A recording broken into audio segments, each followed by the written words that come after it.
Man, remember Zheng Li Yigang? Yeah. When he had $200 million in cash in his house in Mexico, that was the chemical guy.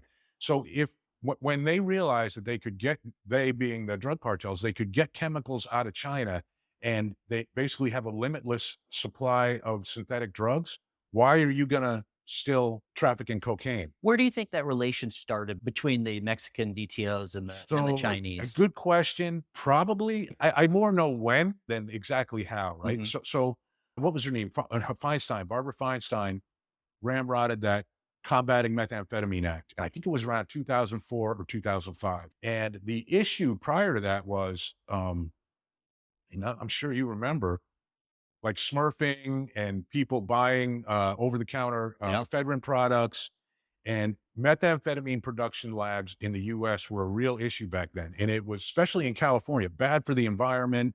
The chemicals would be dumped everywhere, and meth was just such a dangerous and dirty drug, so they passed the Combating Methamphetamine Act, put a lot of regulations on the precursor chemicals, and it was incredibly successful. So what happened? It pushed the production out of the United States down into Mexico.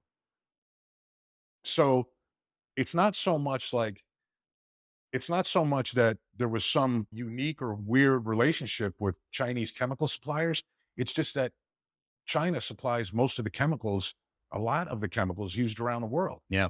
So when the Mexican cartels saw all this tightening of chemical access in the US, they said, "Hey, we can make it down here. We can just go to the people that are shipping those chemicals to the US that we can't that people in the US can't get access to, and we can get that shipped to us directly and do it." So that's really how it happened, just, ton quantities, and that's when we saw this explosion of methamphetamine. Here's what people miss about the drug market a lot.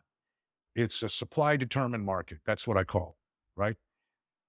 The drug market in this country, the illicit drug market's a supply determined market, meaning whatever drug the cartels want us to have an issue with, that's what we're gonna have an issue with.